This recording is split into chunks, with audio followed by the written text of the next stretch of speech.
This is a really random video. Just catching up with Brian. He's got his M340i, which sounds pretty nice with the cold start.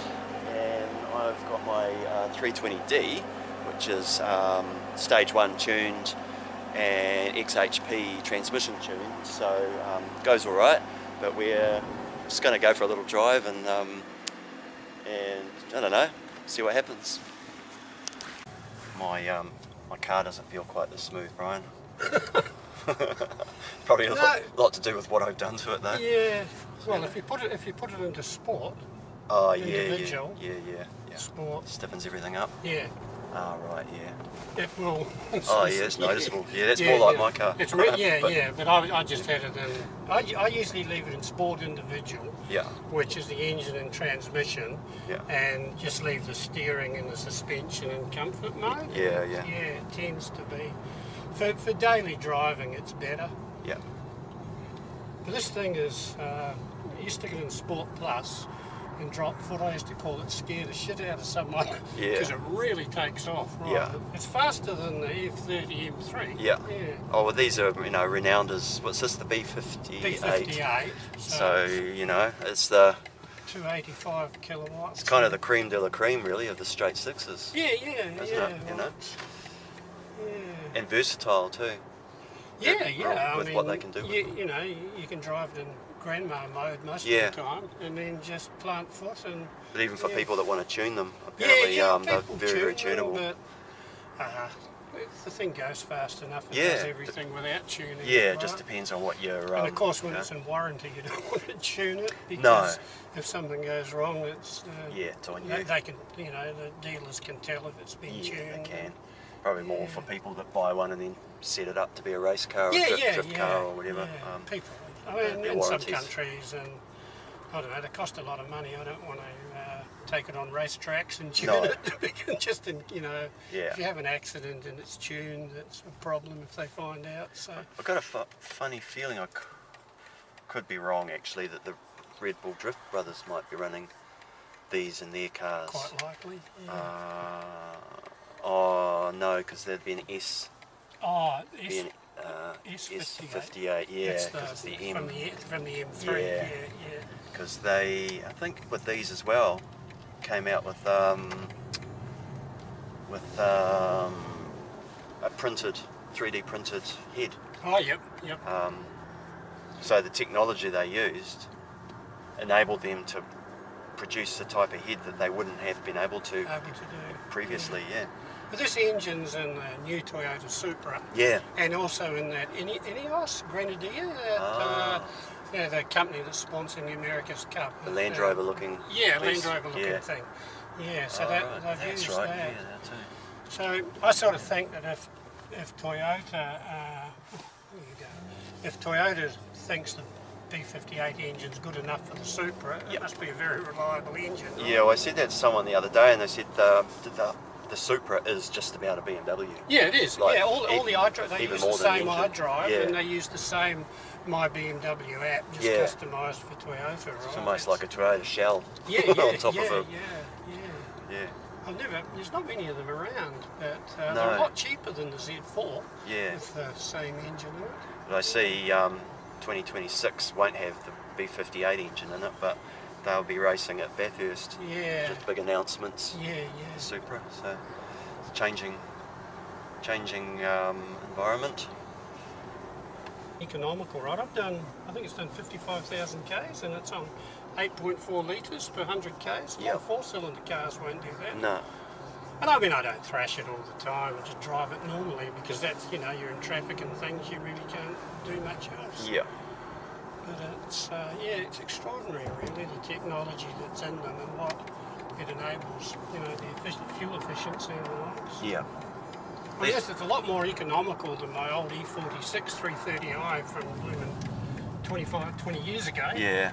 Even more economical than the 320i I had. I think that's the realisation a lot of companies are having, is that with all the push for less emissions, is that vehicles have got way more economical with the way they run. Oh, definitely. And all of a sudden they want to kind of bring that to an end. Yeah. And I think there's a bit of you know, it's pushing for development in ways that we can still use internal combustion engines. Yeah, that's Toyota are making a lot of announcements around that at the moment. Basically just saying, well, no, we're not going full electric. We're going to, you know, develop something better than that. Which is better. Smaller engine, hybrid.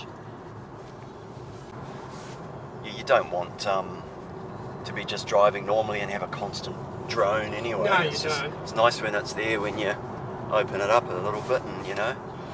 When you're in sports mode, does the exhaust note change? Or yeah, a little bit. It opens up a valve somewhere. Yeah, because it's got flaps in the exhaust, right?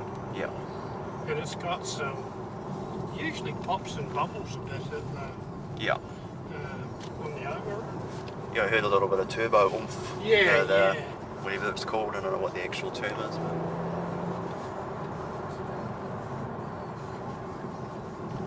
yeah, I don't know what they call that. feels like you're going a lot faster than 62 when you're not.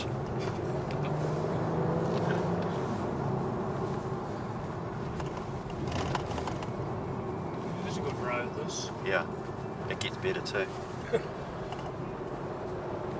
Occasionally you'll find a slow tractor up here.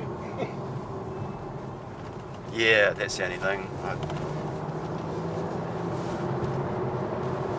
feel it handles really well for, you know, basically just stock. Stock car. Yeah. And it's got those evil run flats on it. Oh yeah. I don't mind them though. Well, it's set up. It's set up those. for them. Yeah. These are Pirelli P0s. And they seem to be really good. I had a E90 330i, which had the first generation of run flats on it, and they were awful. They're really bad things. Hard, noisy. Yeah. So they'll probably set the... But that's like 20, what was that, 2006, so 18 years ago, right? So tyre technology's changed a lot. Yeah, true. And these did, I put some new ones on at 48,000 Ks. Yeah. So you can't complain. No. Well, my Michelins, the PS5s, on the rear, you're looking at replacing them in the mid-20s. Yeah. But you know, the BMWs are notorious for aggressive alignment setup. That's right. When you're buying something that's supposedly the ultimate driving machine, it's not designed to make your tyres last as long as possible. I was trying to hear this car, that 1 Series, is going to need new tyres at 30,000 Ks. There's only dawdling around in it. Yeah. And it's that's got Bridgestone tyre. Yeah, I used to notice it speed creeping up more when I was in my E61, because even though I'd sort of set it up so it could handle quite well, it was a real cruisy car, and just with the weight of it and the bulk of it, you just didn't notice the speed creeping up. This has got laser lights, and if you're coming through this sort of road at night, they're absolutely amazing. Oh yeah. But the beam throw is twice as far as it is on the standard LED lights. Yeah. It's high and low beams are LED, but the laser beams are sort of supplementary to the high beam. Yeah. And I think the throw on them is, if I remember rightly, a bit more than 500 metres, so it's a hell of a long way. Yeah. But you can't manually activate the lasers. It's done with the high beam assist. So yeah, you can't sort of drive along and decide you want the lasers on. You just got to use the control on the stalk and put high beam assist on. You never need to dip the lights. It'll just dip them automatically.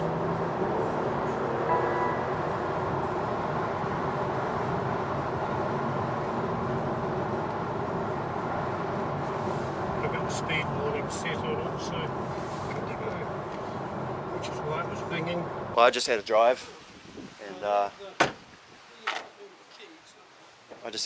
I like it. So what we've decided to do is we're swapping. Brian's looking for a station wagon. Brian's looking for a touring. So he's decided he'd rather have my touring, and he said we'll just do a straight swap. Yeah, sure. Hey, thanks for watching this video. Something a little bit different. I'm back home now, and I had a drive of Brian's M340i. Man, really nice car. Sounds so good, as you've just seen with Brian driving it. And he had a drive of this, and he really liked it. So he was really quite surprised with the precision of the steering, and just how responsive it is with the control arms and the other bits and pieces I've done. So yeah, which is nice coming from someone who's driving a G-Series with a beautiful B58 straight 6 in it. So he's had a few BMWs in his time, and always great catching up with him. So yeah, anyway, hope you enjoyed this little bit different sort of video, and if you did, give it a like, and if you haven't already, subscribe to the channel and have a look through at the other videos. There's lots of car content. Thanks for watching. Bye.